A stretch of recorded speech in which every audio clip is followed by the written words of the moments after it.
Xin chào các bạn, chào mừng các bạn đến với Vietnam Innovator. Hôm nay chúng ta sẽ có một khách rất là đặc biệt là anh Trần Quốc Khánh, founder của Vietsuccess. Anh Khánh là một người vừa là MC, content creator, đồng thời cũng là founder và doanh nghiệp. Rất là cảm ơn anh Khánh đã dành thời gian đến đây chia sẻ, và hôm nay rất là muốn là trao đổi với anh Khánh về cái con đường của anh đã chọn, và đồng thời cũng là những cái trải nghiệm của anh trong cái ngành nghề mà anh đã chọn lựa. Xin chào Miro và xin chào quý vị khán giả của Vietcetera. Rất là vinh dự khi có mặt ở đây trong chương trình Vietnam Innovators.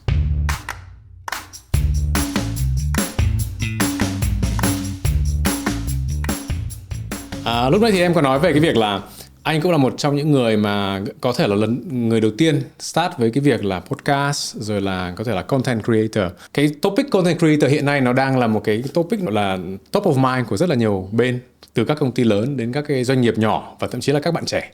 Thế thì theo cái đánh giá của anh thì content creator là như thế nào? Mình không dám nhận là người đầu tiên gì cả đâu, chứ Miro hơi quá lời, nhưng mà mình chỉ có duyên làm cái nghề này lâu năm thôi. Mình bắt đầu công việc từ chính xác là 2009, cách đây khoảng 13 năm. Lúc đó mình là phóng viên của đài truyền hình và là news presenter, tức là nói những cái bản tin, phát thanh viên để lên xuất hiện và nói những cái bản tin, và bên cạnh những bản tin thì có những chương trình talk show giống như bây giờ chúng ta đang làm. Và cái thời 2009 thì cái thời YouTube chưa phải là quá thịnh hành, và các kênh Spotify, podcast cũng chưa phải là quá thịnh hành, cho nên hầu như mọi người chỉ xem các chương trình talk show qua truyền hình truyền thống. Và mình đã bắt đầu làm talk show phỏng vấn như thế này. Từ thời gian đó không ai xem hết. Bởi vì là truyền hình không biết ai xem không biết ai chưa xem, không đo được. Đúng không rồi. biết được lượng view, không coi được comment, mà chỉ qua người ta nói lại thôi là có thấy anh trên truyền hình. Thì mình bắt đầu cũng khá sớm, do một cái duyên tình cờ đến với cái nghề này. Miro có hỏi content creator là gì, thì thực ra thì đây cũng không phải là một định nghĩa gì quá phức tạp. Tức là nếu mình hiểu một cách đơn giản theo tiếng Việt thì đó là những người tạo ra nội dung, người sáng tạo ra nội dung. Thực sự thì mình làm cái công việc làm nội dung này cũng khá lâu, và cái format, cái hình thức mình làm chính vẫn là phỏng vấn, giống như Miro đang làm. Vậy thì với mình không dám gọi là lấy ví dụ của cá nhân hoặc là định nghĩa chung. Thực sự mà nói, khi mà Miro hỏi câu đó thì khiến mình cũng giật mình đó. Bởi vì mình chưa bao giờ coi mình thật sự là một content creator đâu. Có thể điều này thì có thể mọi người sẽ tranh cãi hoặc là sẽ có ý kiến trái chiều, nhưng mình chỉ mới dám thừa nhận mình ở cái mức là content curator thôi. Tức là người lan tỏa nội dung và là người kết nối và truyền tải nội dung đó. Còn cái người mà thực sự tạo ra nội dung chính là những khách mời của mình. Họ mới chính là những content creator. Mình là người đặt câu hỏi. Ok, thì mình cũng có thể nói là người sáng tạo ra câu hỏi, hoặc là người tạo ra cái nội dung của câu hỏi đó. Thì ở cái ý đó. Nhưng với mình, một người content creator phải là người có khả năng tạo ra nội dung nguyên bản. Thì ở đây họ phải là những người trả lời, chứ không phải là người hỏi đâu. Với mình là như vậy. Nhưng mình vẫn đang học để trở thành một content creator thực thụ theo định nghĩa của mình. Đó là người sẽ phải có thể trả lời, có thể diễn thuyết, có thể tạo ra nội dung nguyên bản từ những cái kiến thức của mình, chứ không chỉ dừng lại ở việc là người đi hỏi. Thì nếu mình ra hỏi vậy thì đó là câu trả lời của mình. Cái việc là sau 13 năm thì qua cái con đường là anh phỏng vấn rất là nhiều người khác nhau, rất là các cái chân dung khác nhau và các kiến thức lĩnh vực nó rất là khác nhau. Trong thời gian tới nếu mà anh muốn trở thành gọi là content creator đó thì cái content của anh sẽ là content gì? Mình bắt đầu cái công việc này từ những nội dung liên quan đến kinh doanh, khởi nghiệp, đầu tư và cho đến tận bây giờ. Và đó là cái con đường và cái mảng nội dung mà mình cho là mình sở trường nhất và mình làm một cách tự tin nhất, và đó là cái mảng mà mình có nhiều cái mối quan hệ nhất. Cho nên nếu mà thực sự khi mà trở thành content creator thì chắc chắn đó là một mảng mà mình sẽ có nhiều thuận lợi. Tuy nhiên không chỉ dừng lại đó, mà mình nghĩ là một cái điều mà mình quan tâm hơn, đó là những cái nội dung, nói một cách chung là liên quan tới phát triển bản thân. Những cái nội dung mà giúp cho khán giả là những người có thể trong cái hành trình trưởng thành của mình có thể học hỏi được từ nội dung đó, khiến họ trở nên là một cái con người tốt hơn, một phiên bản tốt hơn, khiến họ có thể phát triển bản thân trong nghề nghiệp lẫn trong cuộc sống. Thì nếu mà có làm content creator và nó muốn tạo ra những nội dung nguyên bản thì mình cũng muốn tạo ra những nội dung như vậy. Chắc hỏi là lúc mà anh bắt đầu start với cả một cái lĩnh vực mới, hồi đó như anh nói là chưa ai nghe mà mình không đo lường được, mình không biết là các cái tương tác nó ra sao, không biết là các cái feedback của khán giả của mình là như thế nào. Thế thì nó là một cái mảng rất là mới, nhưng mà cái quyết định gì khiến anh lại quyết định là mình sẽ đầu tư và mình sẽ tiếp tục khởi nghiệp trong cái ngành này? Mình mà chọn được nghề thì nó đã là lý tưởng lắm rồi, nhưng mà đây là nghề chọn mình. Nói một chút về cái tiểu sử một chút, là lúc đó mình học tốt nghiệp ra là về tài chính, về kinh doanh. Nhưng mà tốt nghiệp vào cái năm khủng hoảng tài chính 2009, 2008, 2009 là cái năm cực kỳ khủng hoảng cho những người tốt nghiệp với cái ngành tài chính. Nên là cũng không có tìm được nhiều công việc tốt. Vô tình lúc đó có một cái kênh truyền hình ra đời, kênh truyền hình tên là FBNC, ta viết tắt của chữ Financial Business News Channel. Thì là kênh truyền hình về tin tức kinh tế tài chính, giống như Bloomberg hoặc là CNBC. Truyền hình truyền thống chỉ có trên TV, truyền hình cáp. Và họ cần tìm cái người có cái background, có cái hồ sơ, có cái học vấn liên quan tới kinh doanh tài chính và yêu thích cái việc làm nội dung, ngồi phỏng vấn. Thì mình thấy cũng hay, bởi vì thực ra là mình chưa bao giờ có ý định làm nghề này, nhưng mà mình là người rất là thích xem những cái cuộc phỏng vấn trên truyền hình. Hồi xưa là lúc mà đi học hay xem CNN, CNBC, người ta phỏng vấn Bloomberg, người ta phỏng vấn những cái doanh nhân đó. Thì mình apply thử, đến với công việc hết sức tình cờ, và mình tìm được cái niềm vui trong công việc từ cái việc tình cờ đó. Tức là không có chọn ban đầu, nhưng khi làm thì càng thấy thích, và càng làm cảm thấy hợp. Giống như là cảm thấy đây là cái việc được sinh ra cho mình vậy đó. Tức là hết sức tự nhiên. Lúc đó ngồi lên trên set, camera bật lên, ánh sáng bật lên. Lúc đó khi mà Miro, nếu mà mình đọc bản tin tức mình đọc á, là phải đọc vào cái máy gọi là teleprompter, tức là đọc máy nhắc chữ. Thì phải có kỹ thuật vặn cái máy nhắc chữ đó để vừa đọc theo. Nhưng mình làm một cách hết sức tự nhiên. Nó một cái gì đó nó giống như là cái nghề này nó hợp với mình vậy. Rồi sau đó là ngồi nói chuyện với lại các doanh nhân. Hồi thời đó thì doanh nhân mà nước ngoài ở Việt Nam chưa nhiều. Mình phụ trách một chương trình tên là Tôi và Việt Nam, tức là muốn phỏng vấn những người expat làm việc tại đây, y như Innovators mà phiên bản nước ngoài, phiên bản tiếng nước ngoài, tiếng Anh. Thì là phải đi tìm những cái doanh nhân, những cái CEO có mặt ở Việt Nam, mà thời 2009 là chưa phải là nhiều như bây giờ. Và khi mình ngồi trò chuyện, nói chuyện này kia, thì mình cảm thấy mọi thứ nó rất là tự nhiên. Mình cảm thấy đây nó là một cái công việc mà nó không hẳn nó giống như công việc, mà nó giống như là cuộc sống hàng ngày. Tức là tò mò và trò chuyện và học hỏi từ cái người đối diện, là cái người có nhiều kinh nghiệm trong ngành của họ. Thì mình thấy mọi thứ nó đến hết sức tự nhiên, và mình gọi là trở nên thích thú và yêu thích cái công việc này từ lúc nào không biết, và nó cứ gắn với mình cho tới tận bây giờ. Chính vì lý do đó nên là, tức là mình cũng không cảm thấy là mình làm được việc khác tốt hơn ấy. Và cái công việc này mình càng làm mình cảm thấy thoải mái và yêu thích cái sự đa dạng của nó. Khi mỗi ngày, mỗi giờ mình đều có cái việc khác nhau, nó không giống nhau mỗi ngày, khi được gặp nhiều người khác nhau ở nhiều lĩnh vực khác nhau. Cho nên sau khi một thời gian mình làm thì mình làm ở đài truyền hình, mình làm ở kênh truyền hình FBNC, rồi mình quyết định là ra riêng để khởi nghiệp. Thì như một cái lẽ tự nhiên, khi khởi nghiệp thì người ta sẽ khởi nghiệp bắt đầu bằng cái thứ người ta có chuyên môn nhất, bắt đầu bằng cái thứ mà người ta có sở trường nhất và thuận tay nhất. Thì đó chính là làm nội dung liên quan tới kinh doanh, khởi nghiệp. Thì nó như một cái diễn tiến tự nhiên thôi.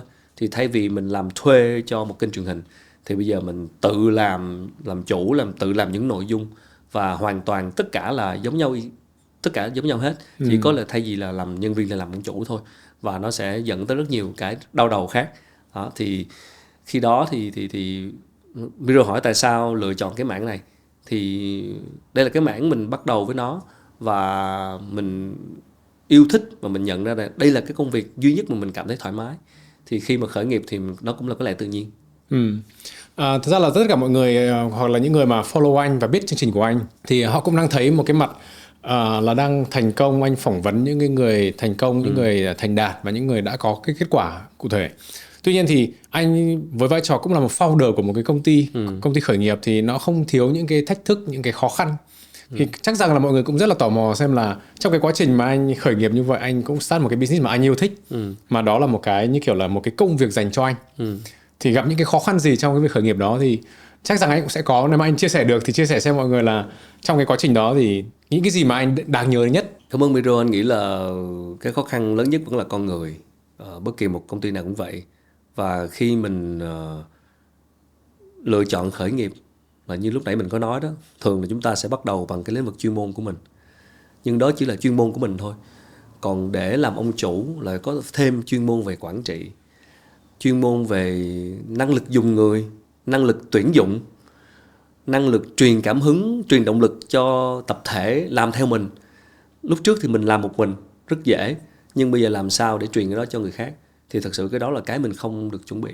Và đôi khi mình cứ ra mình khởi nghiệp và mình làm theo một cách tự nhiên thôi, vừa làm vừa sửa, nhưng thực sự được chuẩn bị một cách tốt nhất hoặc là có thời gian để rèn luyện điều đó một cách tốt nhất thì chưa hề. Cho nên cái khó khăn lớn nhất vẫn là tuyển người, xây dựng được bộ máy nhân sự để cùng đi với mình. Và cái điều khó khăn thứ hai nữa, làm sao mà vẽ ra được một cái con đường tương đối rõ ràng. Bởi vì cái con đường rõ ràng về mặt phát triển, về mặt mục tiêu của công ty ấy, nó sẽ giúp cho mình có thể xây dựng nhân sự và giúp cho mình có thể thu hút được những người đi theo với mình.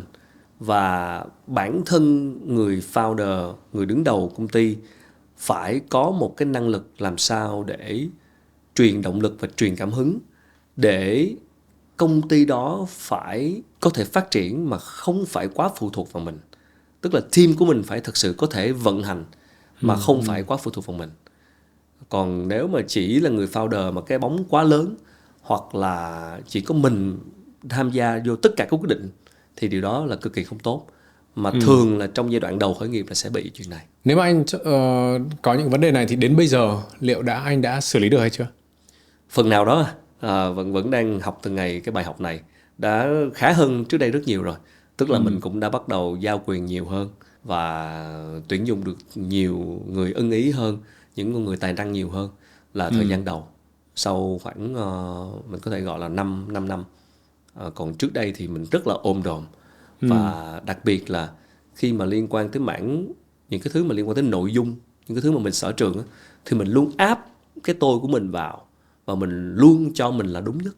Và mình thường xuyên ôm đồm và micromanage, tức là quản trị một cách chi tiết quá, và không có để cái khoảng đất trống rộng ra để cho những cái bạn nhân viên có cái đất để họ trưởng thành lên.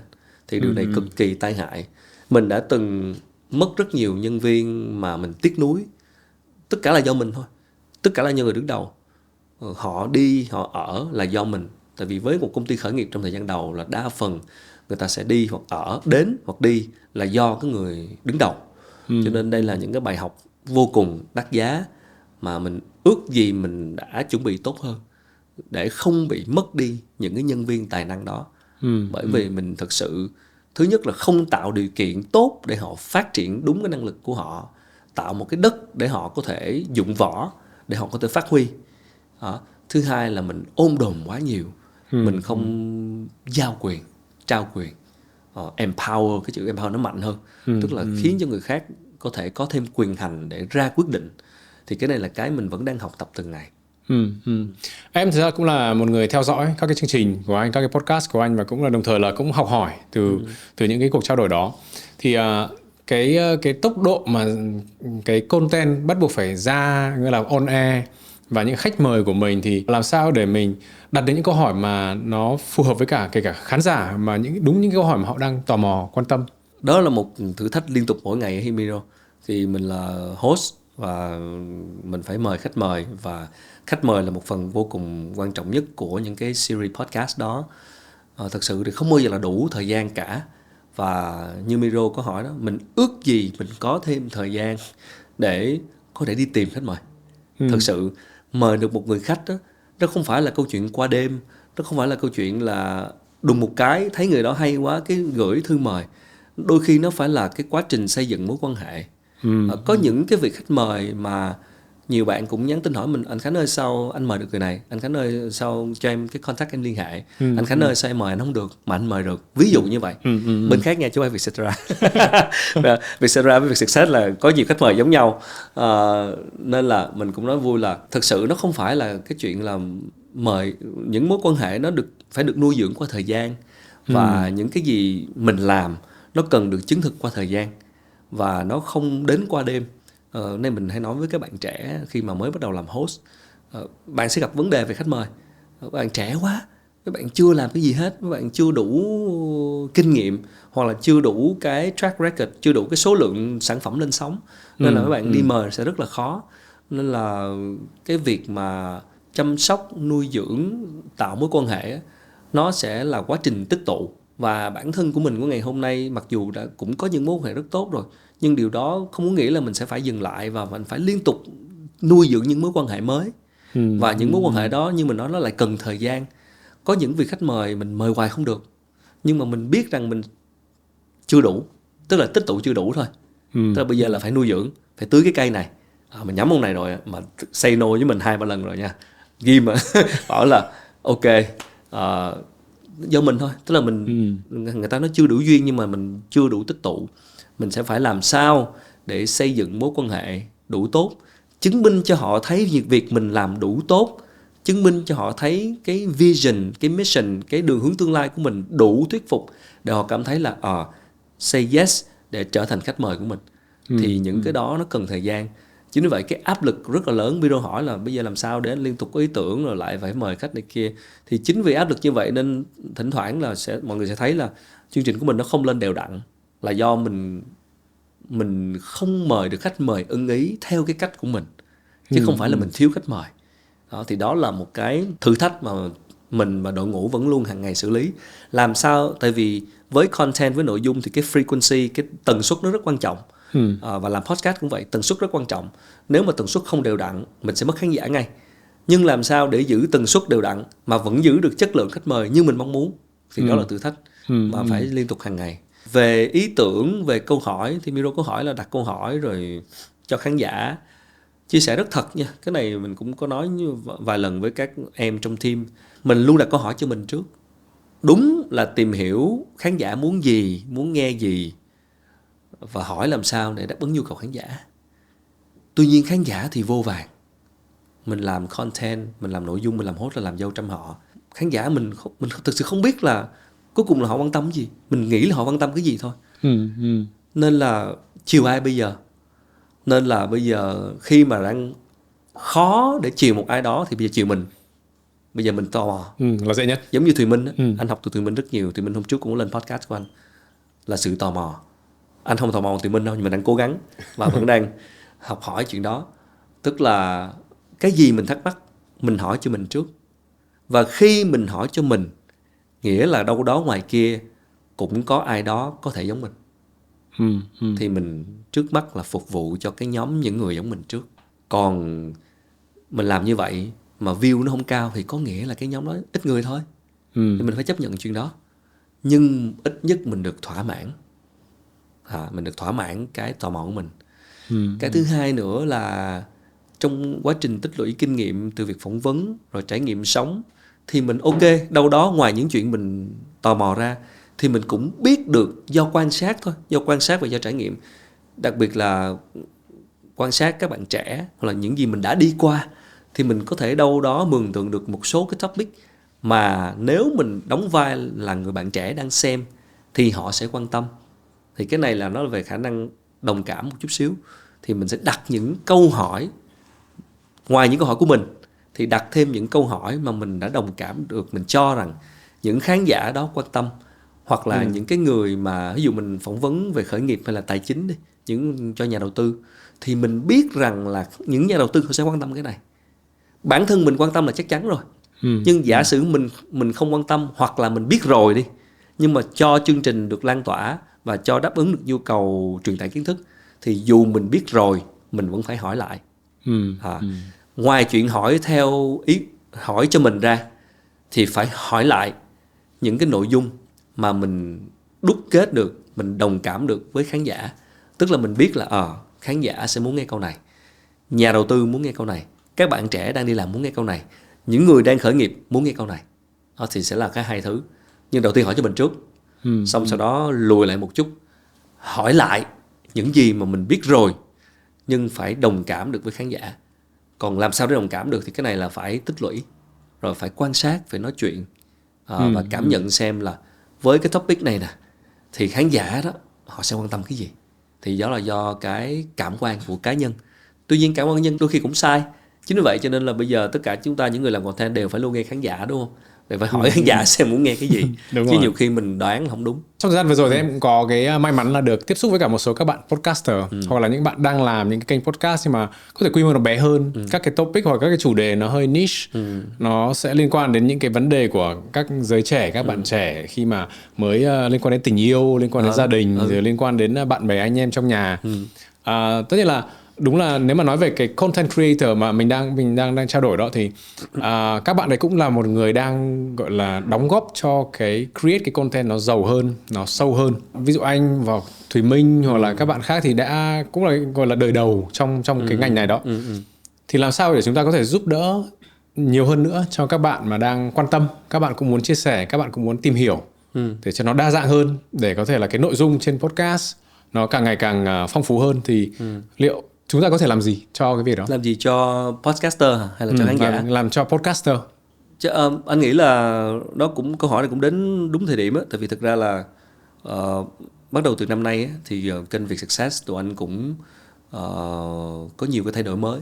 Thì một trong những cái thay đổi đó là cái việc là tụi anh muốn trở thành cái nền tảng để bắt tay thêm với nhiều người ở bên ngoài, những cái người nhà sáng tạo nội dung. Và những nhà sáng tạo nội dung đó là những người mà có nhiều năm kinh nghiệm trong cái chuyên môn của họ. Họ sẽ có một cái đối tượng, họ sẽ có một cái mạng lưới khách mời riêng của họ này. Họ có một cái thương hiệu cá nhân riêng của họ trong cái giới của họ này. Và tất nhiên là họ là cái người lâu năm kinh nghiệm trong lĩnh vực đó, nên họ có sự đào sâu và họ hiểu về cái lĩnh vực đó hơn là mình, hơn là anh, hơn là những người trong team. Mà họ đang thiếu cái gì? Họ đang thiếu một cái mạng lưới của khán giả, hoặc là họ thiếu một cái nền tảng của khán giả. Thì anh nghĩ anh rất sẵn sàng làm điều đó, và kênh luôn chào đón những nhà sáng tạo nội dung ở nhiều lĩnh vực. Nếu mà hai bên có thể cùng chí hướng trong việc làm nội dung, cùng cái chí hướng trong việc tiếp cận khán giả và cái cách làm nội dung, thì hoàn toàn bên anh rất là cởi mở cho cái chuyện hợp tác. Và điển hình là sắp tới Miro sẽ thấy trên kênh của anh sẽ có một vài cái show mới sẽ được dẫn dắt. Không hẳn là show mới, vẫn là show của kênh thôi, dưới một cái áo mới. Và bên cạnh anh, bên cạnh những người trong team Việt Success thì sẽ thêm các host bên ngoài. Anh không định hình một host, một series đó chỉ bởi một host đó. Cái cách của anh bây giờ, nếu làm như vậy mình sẽ bị phụ thuộc. Lỡ một host đó có chuyện gì thì sẽ bị ảnh hưởng bởi cả chương trình. Nhưng anh muốn tạo ra một cái chương trình mà có nhiều host khác nhau, và từng host sẽ có cái màu sắc riêng, và họ sẽ có cái mạng lưới khách mời riêng của họ, có cách làm riêng của họ. Thì mình tạo cái đất cho họ phát triển. Và làm content làm gì nếu không thể tiếp cận khán giả, đúng không? Cho nên là mình may mắn có một lượng khán giả tương đối, thì mình sẽ có thể hỗ trợ họ bằng cái lượng khán giả này, tức là cho họ tiếp cận với khán giả này. Còn lại việc của họ là làm sao làm content, làm sao làm nội dung thật tốt. Thì em nghĩ là bên anh rất là cởi mở cho cái những collab này, và rất là muốn collab về mặt lâu dài với nhau, đi đường dài với nhau theo những mảng nội dung khác nhau. Nhưng mà thực sự người đó phải là người có nhiều năm kinh nghiệm, hoặc là thực sự có một cái năng lực trong việc làm nội dung đó, chứ không thể nào cởi mở và bắt tay với quá nhiều người. Hoặc là như Miro nói, bây giờ rất nhiều các bạn làm content creator độc lập. Trên podcast mình thấy rất nhiều các chương trình, đúng không ạ? Nhưng mà thật sự là đôi khi những chương trình nó cũng na ná nhau, và nó không tạo điểm nhấn. Nên đó là lý do tại sao các bạn sẽ không có được viewer, không có được người xem, bởi vì nó chưa tạo được sự khác biệt. Nó sẽ quay trở lại cái ý lúc nãy mình nói là các bạn phải làm sao tạo ra content nguyên bản cơ. Cái người host phải mời được khách mời nào mà thực sự khác biệt so với lại những cái chương trình còn lại. Hoặc là người host đó phải chia sẻ được cái gì mà người ta không tìm thấy ở người host khác. Vậy thôi. Chứ còn bây giờ mà cũng phỏng vấn, cũng làm podcast, rồi cũng mời đúng là những nhân vật mà các kênh khác có nữa, thì cái gì là cái khác biệt đây? Rất khó để người ta theo dõi. Người ta thì Miro để ý sẽ rất nhiều cái podcast mà đứng đầu bảng xếp hạng á, sẽ là những podcast của những người mà họ tự tạo nội dung chứ không phải phỏng vấn. Theo cái lúc nãy anh nói, nhìn vô top đầu, Have a Sip thì là một trường hợp quá đặc biệt rồi, tại vì Thùy Minh phỏng vấn rất là hay và các khách mời cực kỳ chất lượng, và bản thân những câu hỏi của Thùy Minh trong đó là có cái hàm ý rất nhiều cái nội dung về content mới trong đó. Thùy Minh là một trường hợp quá đặc biệt của ngành, là theo mình là một người host đầu ngành, là bản thân trong câu hỏi của Thùy Minh đó là đã có nội dung mới rồi. Cho nên Miro sẽ thấy tại sao cũng là phỏng vấn, cũng là ngồi với người nổi tiếng, mà tại sao Have a Sip luôn đứng đầu bảng xếp hạng. Còn lại Miro sẽ thấy là ví dụ Chi Nguyễn The Present Writer, hay là những cái người khác tâm sự web 46, web 5 ngày, tâm sự kinh doanh gì đó. Miro sẽ thấy đó là một người nói chuyện, chia sẻ kiến thức, và họ đang tạo ra những content mới, content nguyên bản, và content, những cái nội dung đó là đáp ứng đúng cái tập khán giả đang mong muốn. Đó thì thật sự là những người podcaster, những người làm content creator phải làm sao hướng đến việc tạo ra content gốc, content nguyên bản, chứ không chỉ phụ thuộc vào chuyện phỏng vấn khách mời. Thì cái nội dung của mình nó mới thực sự có điểm khác biệt. Như vậy thì nếu mà nói về cái việc là anh sẽ là sẵn sàng để cung cấp cái hạ tầng cho các bạn, cung cấp cái môi trường cho các bạn để có thể đưa các cái nội dung đó lên, thì anh sẽ tập trung vào cái nội dung trong lĩnh vực nào? Và có thể bây giờ các bạn đang xem và các bạn đang quan tâm, và có thể trong thời gian tới sẽ nhắn tin, gọi điện cho anh là em có nội dung rất là hay, ý tưởng rất là hay để lên. Thì anh sẽ chọn lọc cái nội dung như nào? Bên Vietsuccess thì không có nhiều nội dung đa dạng như Vietcetera đâu. Bên anh thì ở một cái quy mô nội dung nó nhỏ hơn, số lượng nội dung nó nhỏ hơn và tập trung hơn. Thì hiện tại tụi anh chỉ có tập trung vào kinh doanh, phát triển bản thân và nghề nghiệp thôi. Thì xoay quanh những cái nội dung liên quan tới phát triển nội cái chuyện phát triển bản thân nó cũng là nội dung rất lớn rồi. Trong phát triển bản thân nó có well-being, cuộc sống hạnh phúc, happiness, rồi nó có những vấn đề về kỹ năng thì là phát triển bản thân mà. Rồi những nội dung liên quan tới kinh doanh thì đã rõ rồi, giống như Vietnam Innovators, các chủ doanh nghiệp, khởi nghiệp, đầu tư. Còn lại là nội dung về career, tức là liên quan tới hành trình phát triển sự nghiệp dành cho những bạn đang đi làm, những vấn đề của người đang đi làm. Thì mình nghĩ những nội dung như vậy là những nội dung mà mình đang tìm kiếm. Và thực chất là hiện tại là mình cũng đã hợp tác với một số bạn rồi, và sắp tới sẽ ra mắt những cái bạn mới đó. Nhưng mà không chỉ dừng lại ở đó. Trong tương lai, bởi vì mình nói là làm content, làm nội dung nó cần sự hợp lực, và cái mạng lưới về khách mời rồi cái ý tưởng thì thực ra một cái đầu không thể nào bằng nhiều cái đầu, cho nên là không bao giờ là đủ. Mình luôn luôn chào đón và cần thêm những sự hợp tác với những nhà sáng tạo nội dung. Chỉ cần là hai bên có cùng một cái quan điểm trong việc khai thác nội dung, hoặc là cùng một cái cách làm nội dung, rồi đối tượng khán giả cũng giống nhau, thì mình rất là sẵn sàng để mà nói chuyện hoặc là trao đổi. Lúc ấy thì chúng ta cũng có nói chuyện về cái việc là các cái content, và có thể là cái content mà mọi người không phải là qua đường phỏng vấn, nhưng mà là tự tạo ra cái content nguyên bản của mình. Thì bây giờ thì mình đang là cung cấp một cái gọi là cái space cho các bạn có thể lên phỏng vấn hoặc là lên chia sẻ. Thì theo anh đánh giá thì hiện nay thì cái chất lượng của cái content creation đó ở Việt Nam so với cả cái thời gian mà anh bắt đầu làm ấy, thì rất là tò mò liệu cái đấy nó có cái sự phát triển trong cái lĩnh vực đó hay không. Tại vì là chúng ta nếu mà nhìn vào các cái lĩnh vực truyền thống như là cứ lấy là chuyển đổi số đi này, rồi là bán lẻ, rồi là e-commerce, thì đều có một cái quá trình nó phát triển. Thì đây cũng là một cái industry. Thì cái industry này theo đánh giá của anh nó đang phát triển quá phát triển luôn, Miro. Thời của anh là 8X đời đầu, và cái thời đó là cái thời của vlog. Mọi người sẽ nhớ Jay Nevermind, Jay Vermind, Toàn Shinoda, hồi xưa Huy Mi, cái thời mấy bạn làm vlog du học sinh Mỹ. Các bạn đó chính là content creator, tự quay video, tự nói ha, lòng vòng chỉ làm vlog rồi cái gì đó nó vui vui, hoặc là chia sẻ kinh nghiệm của chính cá nhân xoay quanh công việc, hoặc là đi du học, hoặc là những cái gì mà cuộc sống hàng ngày. Còn bây giờ là bắt đầu có vào cả chuyên môn, từng lĩnh vực khác nhau. Có bạn làm về sức khỏe, có bạn làm về giáo dục, có bạn làm về kỹ năng sống. Rồi rất nhiều cái chuyên ngành content, những cái chuyên môn content, nội dung khác nhau. Và đặc biệt là với sự phát triển của công cụ liên quan tới internet và podcast và các công cụ cho việc sản xuất, nó dễ hơn quá nhiều. Cho nên bây giờ ai cũng có thể tạo một kênh riêng cả, và tạo một kênh podcast riêng, tạo một kênh YouTube riêng. Dựng phim bây giờ cũng nhanh hơn TikTok. Nên là bây giờ cái việc tiếp cận cái việc làm content nó dễ hơn hồi xưa rất nhiều. Nên là sự phát triển là thứ nhất là về số lượng là chắc chắn Miro sẽ không thể nào đếm nổi tỷ số lượng các kênh, các gọi là vlogger hay là tiktoker, đúng không? YouTuber. Nhưng mà chất lượng thì mình cho là có sự phát triển, nhưng vẫn còn có thể phát triển được hơn. Tại vì cái gì cũng vậy, nó đang bị số lượng thì nó sẽ bị cái chất lượng nó không được đảm bảo. Tại vì ai cũng có thể làm hết mà, thì làm sao đảm bảo được là tất cả mọi người đều làm chất lượng. Nhưng mà đâu đó cái số lượng mà của những cái top quality thì nó là nhiều hơn hồi xưa. Rồi song song nó sẽ đi kèm nhiều số lượng của low quality. Thì cái này cũng là hiển nhiên thôi. Và người dùng, người xem, người nghe, người tiêu thụ content đó, bây giờ họ cũng trẻ hơn và họ quen với công nghệ hơn. Cho nên là cái số lượng gọi là lượt xem, lượt nghe được đo đếm dễ hơn. Cho nên là nó kéo theo sự phát triển của những người làm content và kỷ nguyên của KOL, của influencer marketing. Cho nên cái việc xây dựng thương hiệu cá nhân là cực kỳ quan trọng. Cho nên đó cũng trở thành một cái nghề, một cái job.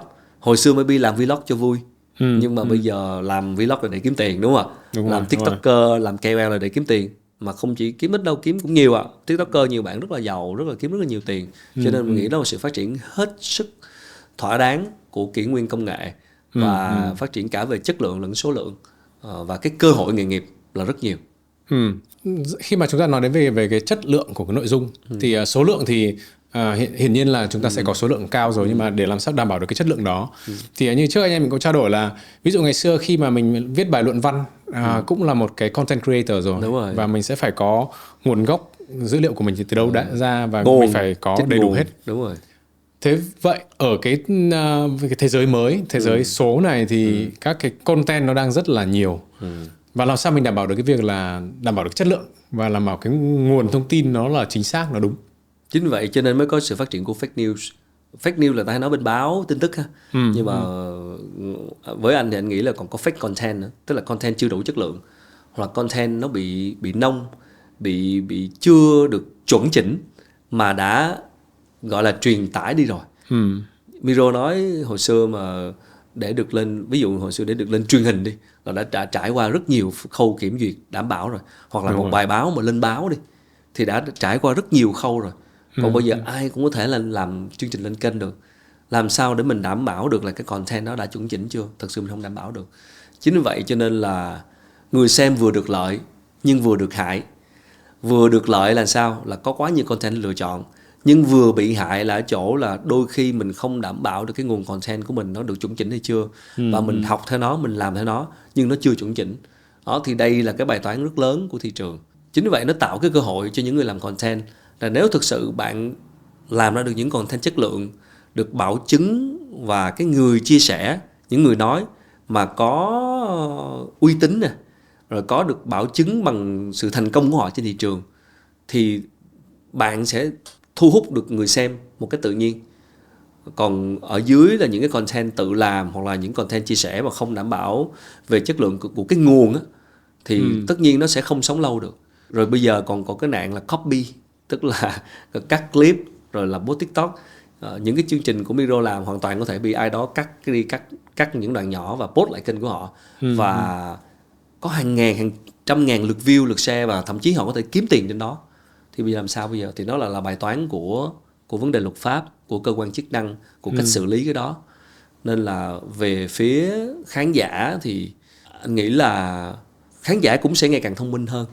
Cho nên họ sẽ phân loại và họ sẽ có đủ các dữ liệu khác nhau, các nguồn khác nhau, các kênh khác nhau để so sánh. Đó chính là lý do tại sao mà mặc dù rất nhiều content có mặt trên thị trường, nhưng đâu đó có những kênh content vẫn luôn hàng top, là bởi vì khán giả đã xác định cái kênh này là kênh làm uy tín, làm đàng hoàng, và khách mời cho tới cách làm nội dung chuẩn chỉnh. Còn những cái kênh còn lại thì chắc chắn sẽ bị đào thải thôi. Và thậm chí là khi mà có sự copy lại hay là có sự kém chất lượng, thì khi khán giả bây giờ họ được bình luận mà, họ còn đôi khi có những cái bình luận rồi họ còn đính chính, hoặc là họ dẫn trở lại về cái kênh chính gốc chẳng hạn, hoặc là họ sẽ có khán giả share cái này và nói là cái này chưa tốt, muốn coi cái nội dung đúng về cái này hãy coi bên kênh này. Đó thì đó là cái vẻ đẹp của việc tương tác với khán giả. và khán giả được phép lan truyền và được phép tương tác với nội dung hiện nay. Cho nên là người làm content creator trong cái nguyên này là anh nghĩ không có xạo được. Và nếu mà nổi lên nhờ một cái gì đó mà không phải là của mình á, sớm muộn gì cũng chết. Tại vì khán giả ngày càng thông minh hơn. Có thể họ sẽ thắng khán giả ở một cái nhóm nào đó trong một thời gian nào đó, nhưng về lâu dài, nếu thực sự gọi là có thể mang tính bền vững hoặc là phát sinh được gọi là doanh thu, sống được nhờ nó đó, thì kiểu gì cũng sẽ gặp vấn đề nếu thực sự họ không phải là content, họ không phải là nội dung chuẩn chỉnh. Gần như là bây giờ tất cả các cái cuộc trò chuyện của em với bạn bè, với cả đồng nghiệp, với cả các bạn bè xã hội thì gần như là lúc nào cũng sẽ có một cái chủ đề trong cái cuộc nói chuyện, một cái ly cà phê. Khi mà uống cái ly cà phê thì đều nó sẽ nói đến cái việc là động lực và là định hướng. Thì họ cũng rất là audience rất là mong muốn là nhân tiện có anh Khánh ở đây thì anh Khánh chia sẻ về cái làm sao mà chúng ta có thể giữ được cái động lực để làm cái việc của mình, và làm sao mà chúng ta định hướng cho nó đúng và để đi đường dài. Thì chắc rằng anh cũng là người đúng để chính cái người mà cần có thể chia sẻ được, vì anh đã trải qua rồi và cũng đã có kinh nghiệm rồi. Câu hỏi rất là thú vị mà mình nghĩ cũng luôn là câu hỏi trăn trở của nhiều người. Bản thân mình cũng vậy thôi, nhưng mình nghĩ một cách cá nhân mình đó, thì động lực á, nó đến từ cái lý do tại sao mình làm chuyện đó. Trước đây khi mà còn cái giai đoạn loay hoay với cái hướng đi á, và cũng làm content, nhưng có thời gian mình làm freelance, mình được mời về làm dẫn dắt đội content của một cái kênh truyền hình, nhưng kênh truyền hình đó lại về một cái lĩnh vực khác, không phải là lĩnh vực sở trường. Về góc độ nghề nghiệp rồi chức vụ rồi lương bổng thì cực kỳ tốt. Nhưng mà làm một thời gian thì mình nhận ra được cái con đường mình đi không phải là cái nội dung này. Cái con đường đi vẫn là những nội dung mình đang làm hiện tại, tức là những vấn đề về phát triển bản thân, về kinh doanh, về khởi nghiệp, về đầu tư, về nghề nghiệp. Cho nên là mình dừng ở cái vị trí đó, mặc dù tất cả những yếu tố khác đều rất thuận lợi về mặt cơ hội, về chức vụ, về lương bổng. Cho nên mình nghĩ là cái động lực lớn nhất vẫn là cái lý do tại sao mình làm cái này. Và ngoài cái lý do nó còn là cái sự phù hợp. Cái động lực nó đến từ cái sự phù hợp. Và cái cảm giác mình feel good, mình cảm thấy mỗi ngày làm việc á, nó không có bị mệt, và mình cảm thấy có hứng thú với cái công việc của mình.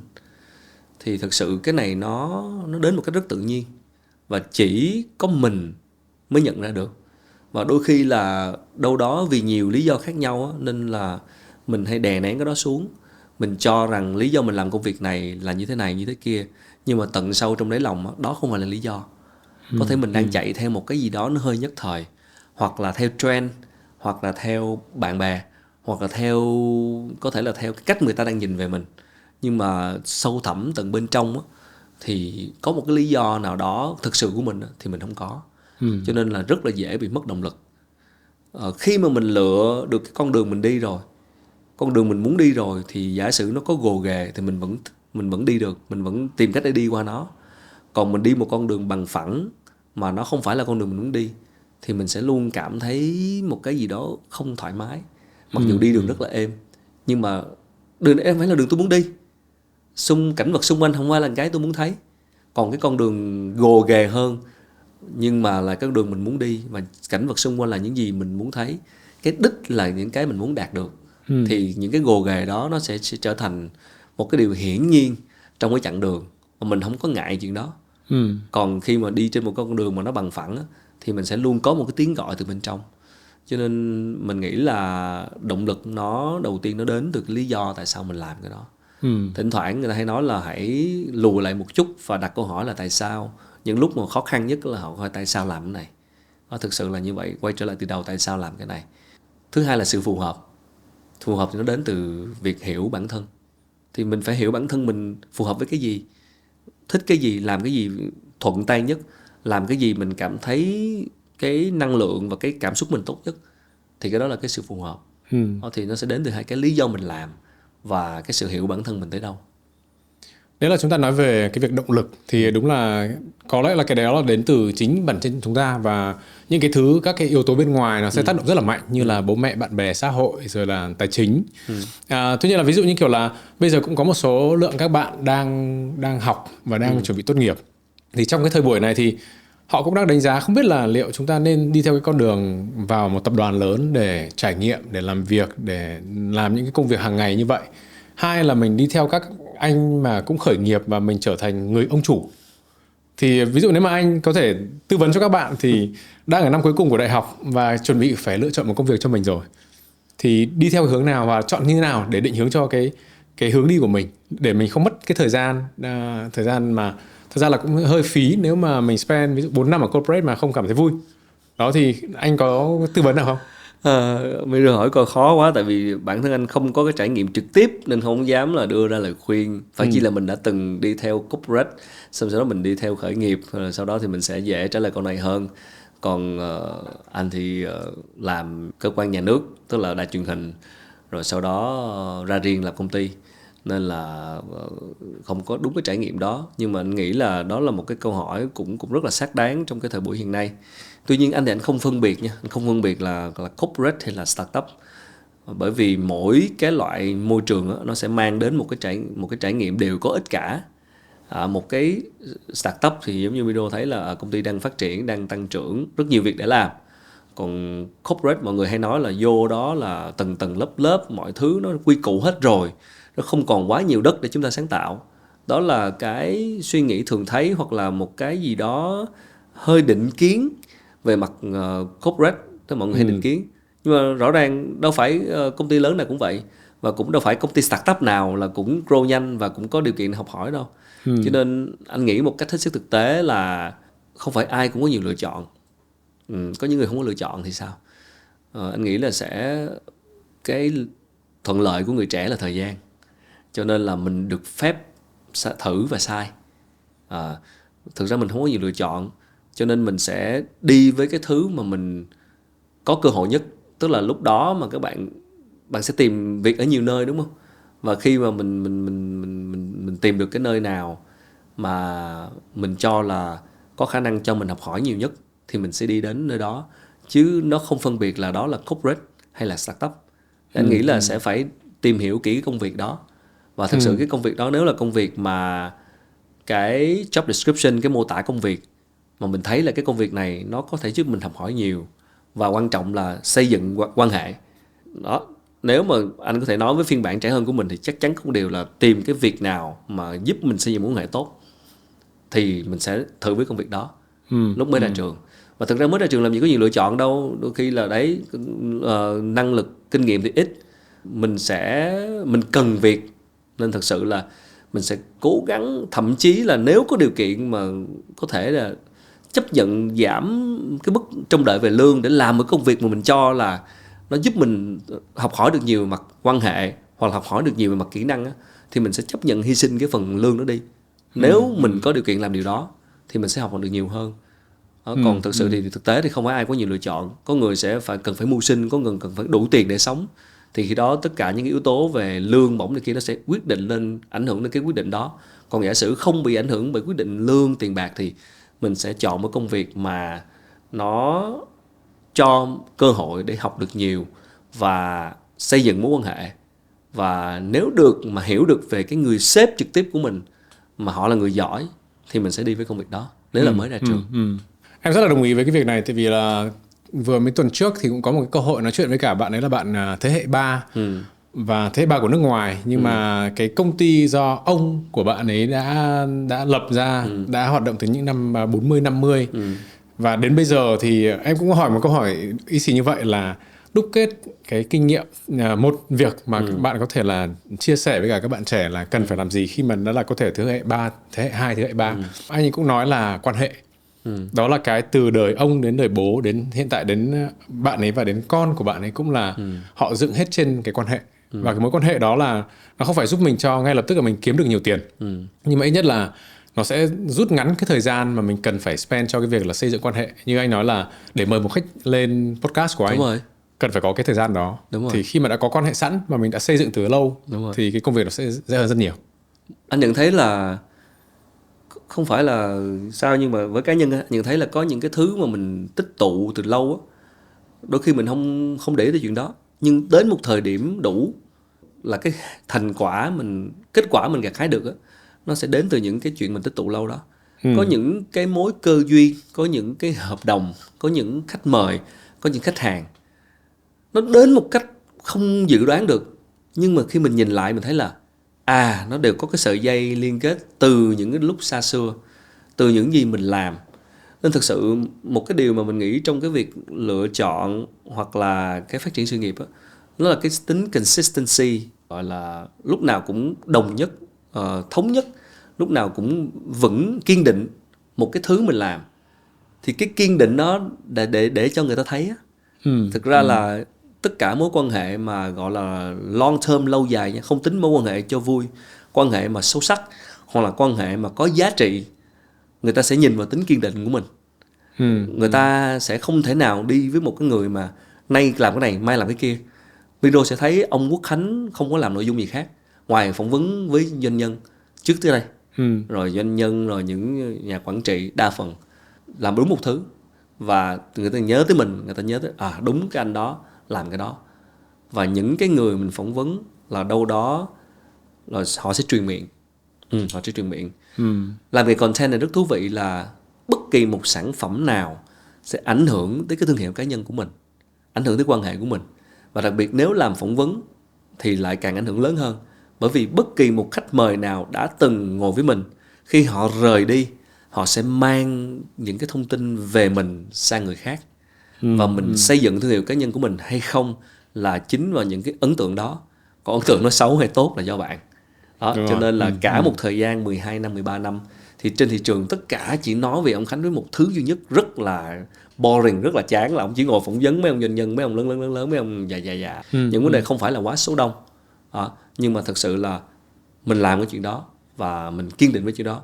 Bởi vì mình chỉ thoải mái nhất khi làm chuyện đó, và mình chỉ cảm thấy thuận tay, sở trường và yêu thích đó. Và đặc biệt là cái mối quan hệ mình trong cái lĩnh vực đó nó được xây dựng từ từ và nó ngày càng nó tốt hơn.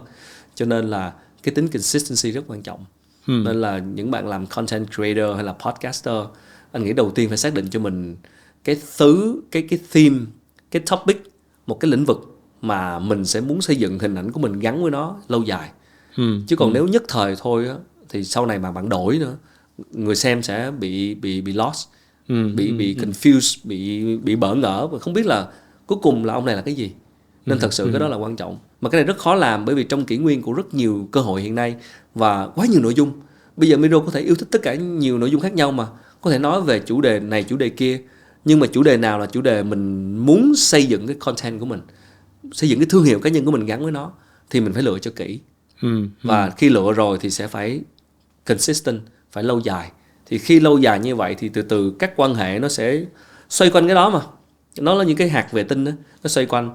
Thì cho tới bây giờ có những cái chuyện mà mình gặp người này người kia, hoặc là mình mời khách mời, hay là mình chốt được những hợp đồng, là nó bắt nguồn rất từ xa xưa, từ những cái mối quan hệ dây mơ rễ má trong cái lĩnh vực này của mình. Bắt nguồn từ xưa khi người ta biết. Cho nên là anh nghĩ là cái tính consistency và kiên định theo một cái mảng mà mình lựa chọn rồi thì nó nên được giữ vững. Và tất nhiên để làm được điều đó thì phải hiểu bản thân và phải lựa ra cái thứ mình cảm thấy sở trường nhất và cảm thấy phù hợp với mình nhất.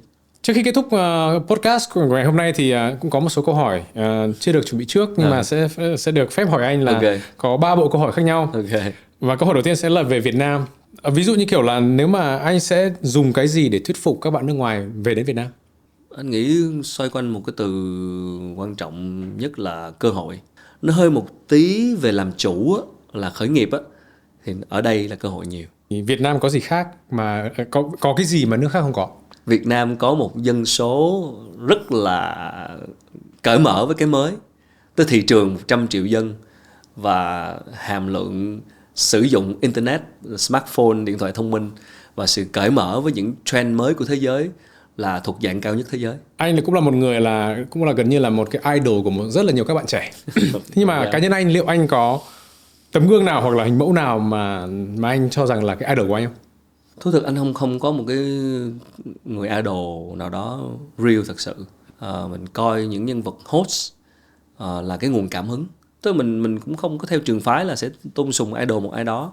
Thể thao thì có, ví dụ như mình idol Manchester United, mình idol CR7 thì đó là idol. Nhưng mà trong công việc thì không.